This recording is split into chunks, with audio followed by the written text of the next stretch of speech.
François, bon, les carnets, vous avez bien compris, c'est ce qui m'arrive au jour le jour, ce que je lis. Et là, il y a quelque chose que j'avais laissé un petit peu en suspens. C'est le jour où, pour le projet Rabelais, donc ça c'est sur la chaîne principale, j'étais allé au château de Saché, donc le château de Balzac. J'avais pris les contes drôlatiques. Alors moi j'ai une vieille édition des contes drôlatiques, je sais pas où j'avais trouvé ça chez un bouquiniste. L'avantage c'est que c'était... Il y a toujours cette odeur là, de vieux papier, mais celle-là c'est toutes les illustrations dorées, et puis en fait personne lit ça, donc t'as ça pour 3 sous, c'est une vieille édition Garnier, mais alors là j'ai au moins 30 ou 40 ans que je l'ai, donc plus aucune idée de où je l'ai acheté, quand, c'est pas grave. En plus, bon, les contes drôlatiques, le Pléiade a quand même l'avantage, c'est c'est dans les œuvres diverses. Il y a la comédie humaine, 10 tomes, et puis il y a 2 tomes œuvres diverses où il y a des choses vraiment surprenantes. Par exemple, quand Balzac se lance dans des projets de lecture par abonnement, tout d'un coup, c'est des mines de réflexion pour aujourd'hui. Et là, donc, on a les 100 contes drôlatiques, c'est qu'il en a écrit 3 fois 10, 3 dizains, plus 2 ou 3 ébauchés pour un 4e livre. Il n'est pas allé au 100. N'empêche que ça, nous, on est habitués. C'est parce que tu rêves et que tu gamberges de 100 que tu prends l'élan, même si au bout de 30, là, oh, quelle performance. Et c'est écrit dans la langue de Rabelais. Il s'approprie la langue du XVIe siècle, il change de langue, il l'écrit en XVIe siècle. C'est pas la question des mots, c'est la question aussi d'une perception du monde qui change. Et évidemment, Rabelais est omniprésent. J'en avais lu. Alors, il y a un texte où c'est Rabelais lui-même prône du joyeux curé de Meudon. C'est pas forcément le plus intéressant. Et puis, dans le Pléiade, là, juste dans les matériaux après, dans le dossier accompagnant les contes drôlatiques, il y avait 7 pages. Alors, 7 pages, c'est quelque chose qui est resté inédit, c'est juste une double page, 2 pages, et ça s'appelle Les 100 contes, sous-titre Théorie du conte. Et c'est ce texte aussi que j'avais lu là directement à Saché, là, assis dans le jardin, sous le château, sous les murs, là où Balzac a si souvent vécu, écrit probablement même ce texte-ci. Il nomme tous les petits coins, tous les recoins, tous les hameaux là, qui entourent entre Saché et Azel-Rideau. Et c'est un texte très étrange, parce que Balzac veut écrire 100 contes. Eh bien, il imagine 100 sosies de lui-même, et tout d'un coup, chaque sosie se présente à lui, et chaque sosie représente une figure de l'écrivain. Alors ça, allez fouiller dans mon projet Rabelais, là, passé par la page principale de tiers-livre, c'est en accès public, aucun problème, et c'est un texte tellement curieux. Mais à la fin de sa théorie du conte, en 2 pages, c'est-à-dire comment il se sépare du Balzac, auteur de la comédie humaine, quand il accumule ces 100 contes. C'est ce jeu-là avec les sosies est formidable. Et puis, il y a cette phrase-là. « Va te promener, lui dis-je. Convoque Nodier, ce magicien du langage, ce sorcier dont la baguette évoque des phrases toutes neuves. » Et juste ensuite, appelle Étienne Becquet, l'homme qui a fait 3 volumes in folio de titres d'ouvrages à faire et qui a tout rêvé, tout lu en littérature. Demande Eugène Sue qui pourrait faire mariner tant de sujets, les tenir, etc., etc. Alors, Nodier, je connais. Eugène Sue, je connais. Mais Étienne Becquet, vous connaissez, vous? Quelqu'un qui a tout rêvé, tout lu en littérature. Et moi, je connais pas. Plus que ça. Il a fait 3 volumes in folio, 3 livres, qui sont des titres rêvés. Un ensemble de titres de Étienne Becquet. Alors là, je commence à fouiller, à chercher. Et la principale chose que j'ai trouvée, c'est Jules Janin. Alors, Jules Janin, pour moi, c'est un nom. Alors, j'avais je n'ai pas de livre de... Maintenant, j'en ai un, pas de livre de Jules Janin. Et je découvre que Janin a rassemblé dans un ensemble qui s'appelle Les Catacombes, en plusieurs tomes. Là, c'est le tome 4, je crois qu'il y en a 8. Un ensemble où il s'agit de romans, mais de romans courts, de contes, c'est pas la même chose, de nouvelles, c'est encore différent, et ce qu'il appelle mélange littéraire. Par exemple, là, tome 4 ouvre par un texte sur George Sand. Ensuite, le livre de Madame Prévost. Ensuite, les mémoires de Martial. Vous savez, celui dont nous ébaudit Pascal Quignard quand il dit que Martial détestait ses livres, les formats codex, au moment de la transition du rouleau au codex, bien avant l'apparition de l'imprimerie au moins. Mais Martial qui dit qu'est-ce que ces livres qui ne sont pas salis du menton, parce qu'un rouleau, quand tu le lis, ensuite tu le replies pour qu'il soit bien tendu, que tu le remettes dans son étui à l'horizon, eh bien, tu le frottes avec ton menton pour qu'il soit bien tendu. Donc ça, c'est Quignard. Mais là, tout un ensemble sur Martial, c'est formidable au 19e. C'est Toussaint de Beuve aussi. C'est-à-dire, tout d'un coup, le lectorat se démultiplie. Plein de gens savent lire. Incroyable, scandale. La bourgeoisie installe chez elle, dans les salons, des bibliothèques. Donc on se réapproprie, parce que la demande existe, bien plus de livres qu'on fait désormais exister. Et puis, justement, à la fin, là, un texte sur Étienne Becquet. Je ne vais pas tout lire, parce que ça fait une bonne grosse vingtaine de pages. Ouais, c'est ça, même si c'est imprimé gros. Et puis ensuite, eh bien, là, il faut qu'on recommence demain, parce que qui c'était Janin et pourquoi il fait ça? Là, aujourd'hui, on va Balzac, Becquet. Ça va nous suffire. Mais demain, on revient, enquête, tome 2, et moi, que ces carnets s'ouvrent, comme ça, une notion d'enquête, qu'est-ce que je faisais au fond? Ah bon, je faisais ma chaîne principale, et une digression, je faisais souvent ça le matin, 40 minutes, allez, je vous parle de Jules Janin. J'ai plus envie, j'ai envie de... Là, sur le thème de la conversation. Et justement, tout d'un coup, c'est ça qui fait que, wow, je les retrouve. Pourquoi Jules Janin ou Étienne Becquet, qui comptaient tant pour Balzac, par exemple, sont devenus des inconnus, des anonymes? Pourquoi la mémoire les perd?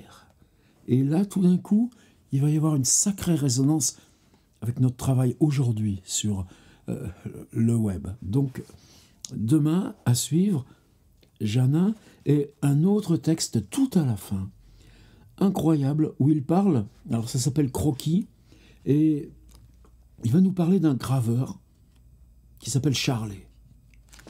À Charlet, c'est le titre. Et là, c'est bref, on y revient demain. Et ce qui est étrange, c'est que presque 20 ans avant Le peintre de la vie moderne de Baudelaire, Constantin Guy, une telle fondation pour la littérature, lire Walter Benjamin. Vous voyez comme tout ça se rejoint, s'interpénètre, et là, moi c'est pour ça que j'ai inventé ces carnets, pour démêler ça. Eh bien, tout d'un coup, là, on a un précurseur du peintre de la vie moderne. Alors là, il y a un gros cachet, bibliothèque de la vie royale, bibliothèque royale, bibliothèque de la vie royale, oh, tu dérailles. Qu'est-ce que c'est ces trucs? Donc c'est Gallica. Gallica, vous savez, c'est tout la partie numérique du site de la BNF. Et donc avec Hachette, moi j'ai assisté à la naissance de ça. C'est-à-dire que quel que soit le format du livre, ils sont évidemment tous les formats, même si je prends celui-ci, c'est pas exactement.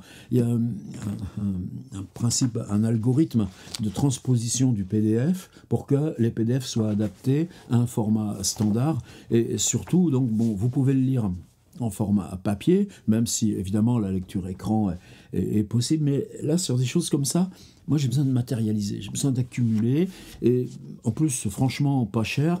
Heureusement que c'est pas cher d'ailleurs, comme il n'y a pas le prix là, mais enfin en général c'est entre 12 balles et 18 balles, t'as ça 2 jours après chez toi.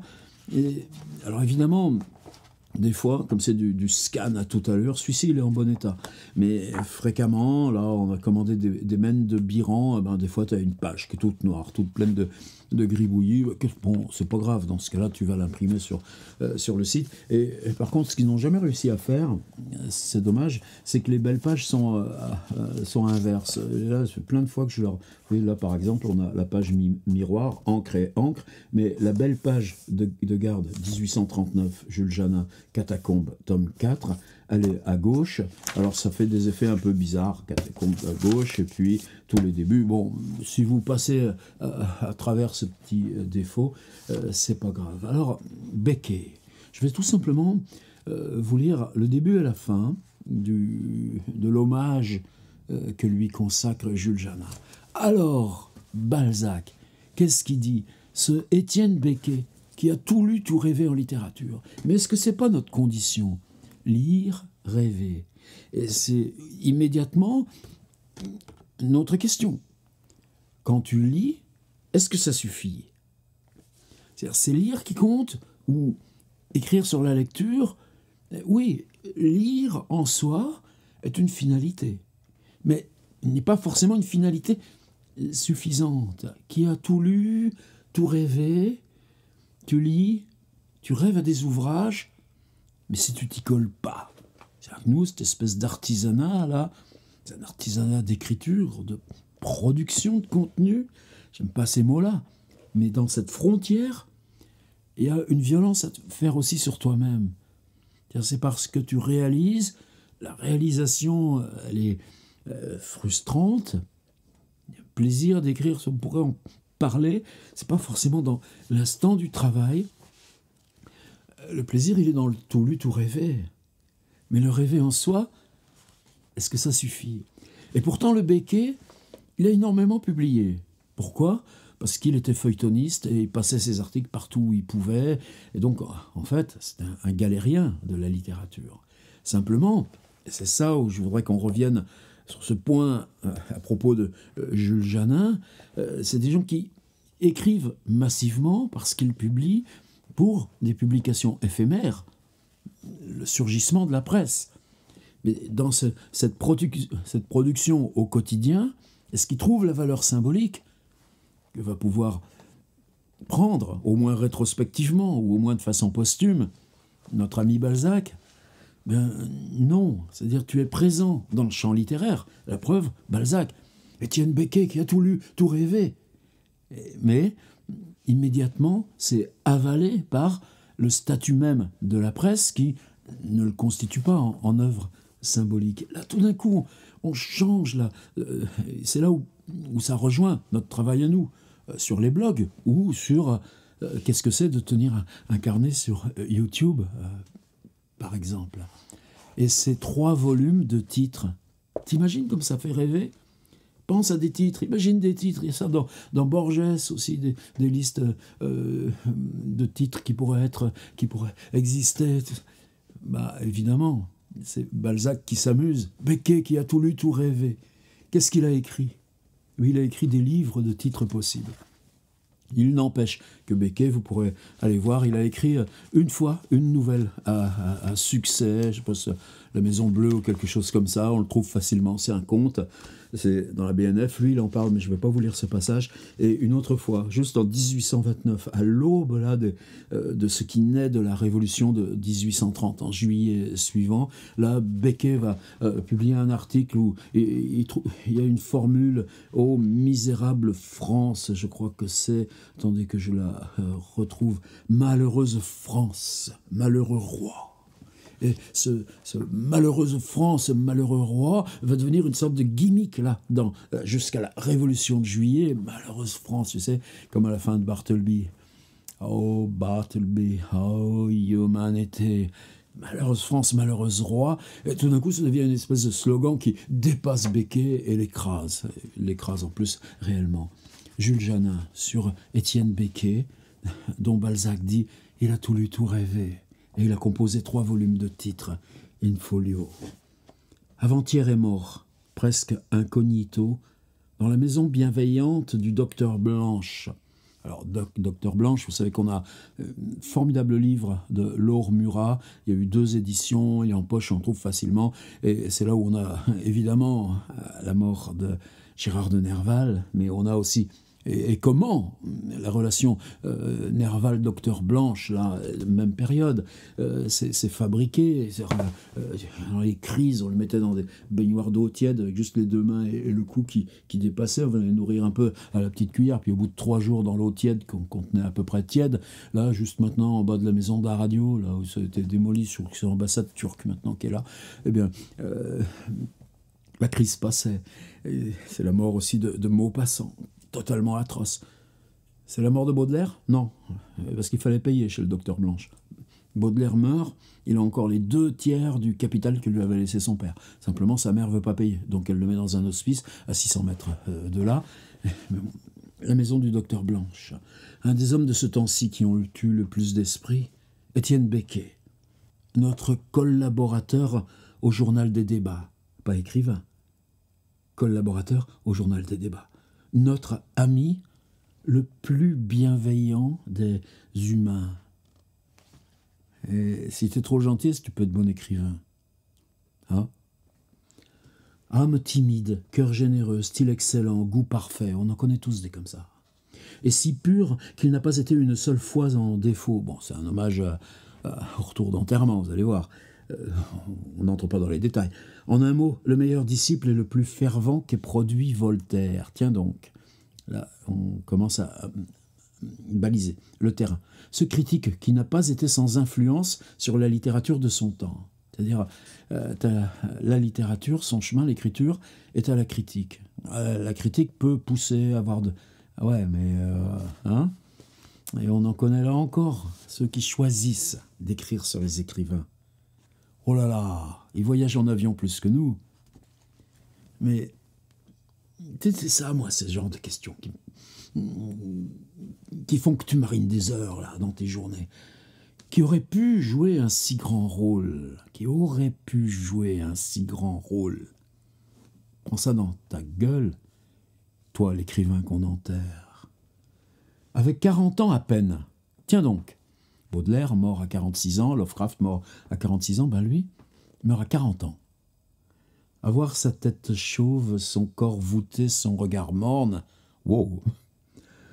Sa démarche lente, vous l'auriez pris pour un vieillard, mais si bientôt vous remarquiez la finesse et la grâce de ce sourire, le feu caché dans ce regard, l'intelligence de ce vaste front si souvent obscurci par les tristes vapeurs, les plus tristes vapeurs, alors vous reconnaissiez sans hésiter que vous aviez affaire à un esprit ingénieux, à un talent dans toute sa vigueur, à un homme qui n'avait qu'à le vouloir pour être plus jeune que nous tous.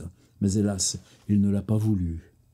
Par son âge, par ses études, Étienne Becquet appartenait à cette dernière génération de jeunes gens de l'Empire, que l'Empire aux abois tenait en réserve pour sa dernière boucherie glorieuse. Là aussi, cet été, moi j'ai lu le mémorial de Lascaz, Napoléon, tu comprends ça. Et que la Restauration avait brusquement rendu aux saines études, aux saines doctrines littéraires, à ces langues savantes de la double antiquité dont la France impériale avait à peine appris le patois en ses conquêtes. Tant de guerre, t'as de la littérature? Ouais, elle est du côté de Chateaubriand, elle n'est pas du côté des vainqueurs. C'est une justice qu'il faut rendre à ces jeunes esprits échappés à cette gloire meurtrière. Ils ont compris à merveille, et tout d'abord le devoir que leur imposait ce bonheur inespéré. Recomposer lentement l'illustre passé de la France, revenir avec amour à ces grands poètes délaissés. Tenez, Chénier. Rendre un culte public aux anciens dieux littéraires, sauver par-dessus la France impériale, l'effacer du livre des nations écrivantes pour revenir aux 2 grands siècles, le siècle de Louis XIV, voilà pour le goût, le siècle de Voltaire, voilà pour la pensée. Et une fois dans cette position formidable, repoussé par le dédain, par le silence, par l'ironie des novateurs, passés ou présents, telle a été la tâche constante et courageuse de cette génération trop peu nombreuse. Malheureusement, pour accomplir les plus grandes choses, cette génération toute nouvelle n'était ni assez vieille, ni assez jeune. Quand elle a commencé à écrire, à parler tout haut, l'autorité de l'âge lui manquait. 10 ans plus tard, c'est la jeunesse qui lui a manqué. De plus jeune, des enfants sont venus. Ah ouais, pendant un temps, t'es jeune écrivain. Puis tout d'un coup, même ceux qui étaient jeunes écrivains, tu penses, ah non, maintenant, on dit plus qu'ils sont des jeunes écrivains. Eux, tiens. De plus jeunes, des enfants sont venus, mais s'ils ne parlent pas de Rimbaud, hein, Rimbaud c'est 50 ans plus tard, qui se sont emparés du domaine de la poésie et du domaine de la critique, et ainsi a été étouffée, pour ainsi dire, la plus savante génération d'esprits distingués, d'écrivains excellents, qu'ait produit l'Université de France à la première renaissance des beaux jours. Parmi ceux-là, Étienne Becquet était le premier.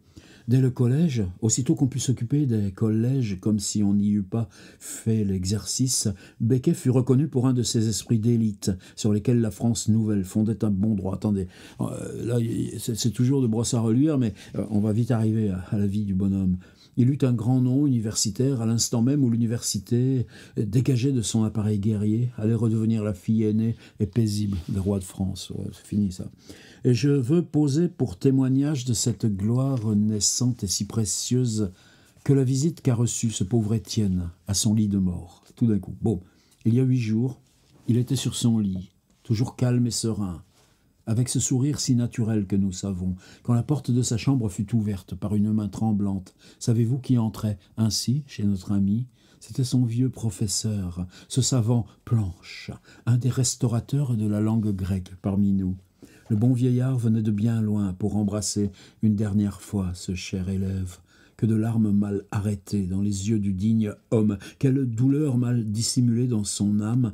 Voici donc où en était arrivé ce jeune homme tant aimé. Le voilà donc, sur ce lit de douleur, le pauvre enfant, élevé avec tant de sollicitude. Lui, cependant, notre pauvre Étienne, etc., etc. Là, je vous dis tout ça est sur Gallica, sans aller lire la totalité des catacombes de Jules Janin, mais demain, on y revient. C'est ainsi que toute sa vie, Becquet a lu Voltaire, et de Voltaire, il lisait surtout la correspondance. C'est là surtout, n'en doutez pas, qu'il a puisé cette grâce parfaite, cette élégance, cette urbanité, ce goût excellent, ce style limpide auquel on ne saurait rien comparer. Vous voyez sur quoi s'appuie Balzac dans celui qui a tout lu, tout rêvé. Ainsi armé, il renonça à l'étude des lois. Ça, c'est toujours l'histoire du bonhomme. Maintenant, le journalisme. Suivre au jour le jour et la plume à la main toutes les passions, toutes les émotions contemporaines. Ne pouvoir s'y mêler que de loin, avec modération, tant on a peur de ne pouvoir plus contenir le lendemain les mêmes passions qu'on aura partagées la veille. Plaire à la foule sans la flatter, coudoyer tous les amours propres, ainsi sans les heurter, trembler toujours d'être injuste pour une gloire qui commence, cruel pour une gloire accomplie, ingrat pour une gloire qui finit, être flatté tout haut, accusé tout bas, faire l'aumône chaque matin d'une louange misérable à toutes les ambitions mesquines qui vous tendent la main, regarder à loisir, tout au fond de la vanité humaine, ce qu'elle a de honteux et d'abject. Et quand on l'a bien vu dans sa lèpre, la rhabiller comme le médecin recouvre de son lambeau hideux le lépreux qui lui a montré sa plaie. Vivre ainsi au milieu des mourants et des morts, et n'avoir pour se consoler de cette horrible vie que quelques beaux vers qu'on découvre par hasard, quelques pages inconnues qu'on révèle au public, quelques talents ignorés dont on se fait l'appui et le défenseur. Quelle épouvantable vie! Et cependant, il faut bien qu'elle ait son charme, puisqu'on l'accepte. Et puis, quand on l'a acceptée, rien ne peut vous tirer de cette profession décevante et dévorante. On y vit et l'on y meurt parce qu'on y a vécu. Moins que tout autre, Étienne Becquet a compris les périls de cette profession dangereuse, son insouciant abandon, sa grâce parfaite, son tact exquis, ce merveilleux talent qu'il avait de tout dire sans offenser personne, ce besoin qu'il avait de parler toujours plutôt des morts que des vivants, ce profond sentiment des convenances qui n'abandonna jamais, le mirent à l'abri des rudes épreuves de cette force nouvelle qu'on appelle le journal. Et vous voyez, comme ça, c'est un thème qu'on retrouve tellement d'Arthez, Rubempré en permanence, c'est le noyau, le moteur de Balzac lui-même. Il évita avec le même bonheur les questions formidables de ce qu'on appelait de son temps l'école nouvelle. Il se retira pour laisser passer ce nuage gros de rien. Il se retira pour laisser passer ce nuage gros de rien. Merci Jules Janin. Et quand ce nuage fut passé, il se mit à sourire doucement. Il avait horreur de ces émeutes grammaticales, de ces conjurations contre Boileau, de ces exclamations furibondes contre Corneille ou Racine. Toute nouveauté un peu cherchée lui causait le plus profond dégoût, et il évitait d'en parler, comme on évite de toucher un serpent. Plus d'une fois, les novateurs, par mille flatteries insensées. Oui, comme on retrouve aussi l'opposition de Baudelaire à Sainte-Beuve dans tout ça. Voulurent l'attirer tout au moins sur les limites de leur camp. D'abord, il s'y laissait traîner avec une répugnance marquée, puis il revenait bien vite à son point de départ. Je ne veux pas que ça dure trop, là, mon truc. Alors voilà, ça s'appelle Marie ou le mouchoir bleu. C'est cette nouvelle qui, tout d'un coup, va le propulser dans l'espace de la mode et du succès. Et le journal des débats, donc c'est cette malheureuse France, malheureux roi, là, juste avant 1830. Et juste un petit peu sur la fin là d'Étienne Becquet. Cette lassitude précoce qu'il a prise, c'est-à-dire, il est dans le coup là, de cette formule là, qui en 1830, lui c'était dans un article, et puis tout d'un coup, vroom, elle est saisie par le journal, elle est saisie par les opposants, elle devient là, malheureuse France, malheureux roi. Il n'a pas fait exprès. Et tout d'un coup, dans cette vie-là de critique au jour le jour, il est cassé. Il n'a pas 40 ans.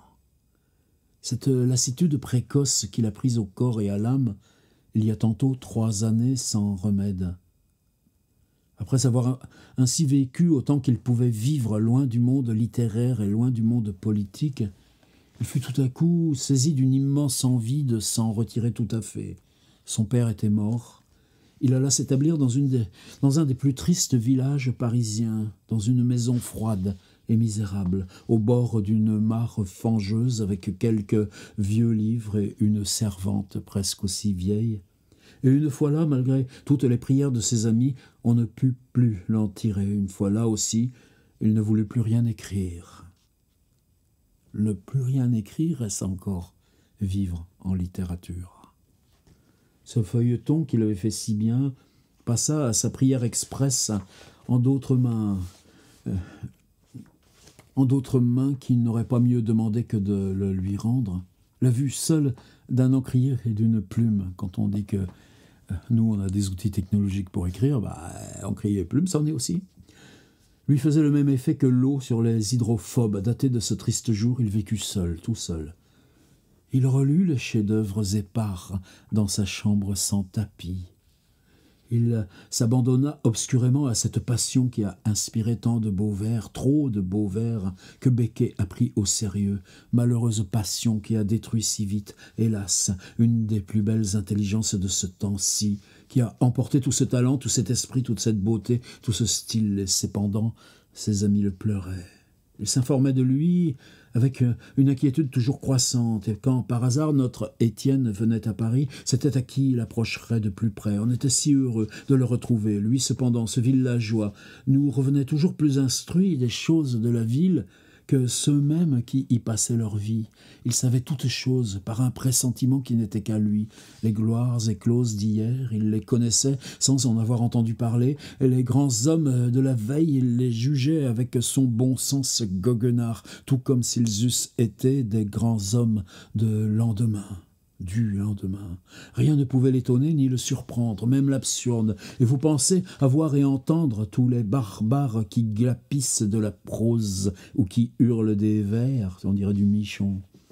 Et à voir et à entendre tous les barbares qui glapissent de la prose ou qui hurlent des vers, si jamais un regret venait le saisir d'avoir abandonné la vie littéraire, lui qui en savait si bien tous les secrets. Hélas, l'heure était proche où il allait expier par la mort les innocents et cruels égarements de sa vie. Sa tête était encore puissante, son corps était débile. Un matin qu'il avait couché dans sa maison, il ne put plus se lever, il fallut le porter chez l'habile médecin, le docteur Blanche, qui lui prodigua mais en vain tous les secours de l'amitié, de la science. C'en était fait, hélas, le secours arrivait trop tard, peut-être 15 jours plus tôt, si Becquet eût proféré une plainte. Eût-on pu le sauver? C'en était fait, hélas. Le secours arrivait trop tard. Peut-être 15 jours plus tôt, si Becquet eût proféré une plainte, aurait-on pu le sauver? Il s'est éteint lentement, en moins de 3 mois, sans douleur, sans regret. Toujours le même homme si simple et si bon que nous avons tant aimé. Tout l'esprit qu'il avait en écrivant, maintenant qu'il n'écrivait plus, s'était porté naturellement dans sa conversation de toutes les heures. C'était le plus fin, le plus habile, le plus ingénieux causeur qui se pût entendre. On eût dit d'un livre perdu de monsieur le duc de Saint-Simon. Tiens donc, Saint-Simon. Mais d'un livre de Saint-Simon sans aigreur et sans vanité. Où trouvait-il donc toutes ces anecdotes cachées?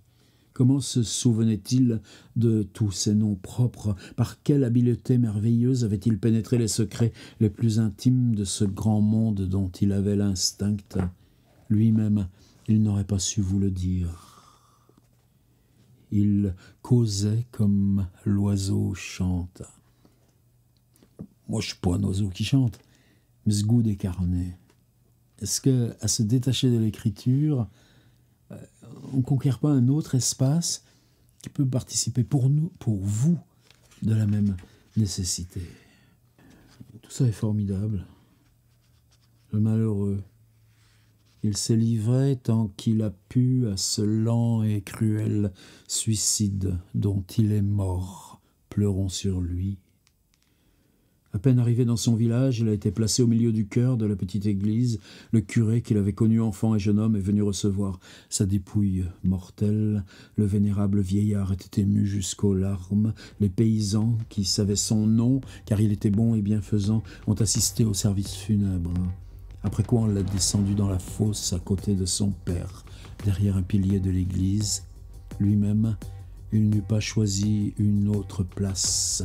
Il sera aussi caché dans la mort que dans la vie. Jules Janin, à propos d'Étienne Becquet, ô triste destin des hommes, Étienne Becquet, sur lequel... Alors c'est quel village? Nous l'avons conduit ainsi loin de Paris, dans le fond de cette pittoresque vallée de Montmorency qu'il aimait, triste voyage qui nous en dit... Ça, ce serait encore autre chose, tu vois, un prolongement. D'aller la retrouver, la tombe d'Étienne Becquet. Lequel? Étienne Becquet, qui a tout lu, tout rêvé, et qui a produit, qui laisse à la littérature 3 in-folios remplis uniquement de titres possibles d'ouvrages. Et ça, c'est Balzac. Carnet du jour. Et volume 2, attendez, demain, Jules Janin et ce Charlet, si étrange.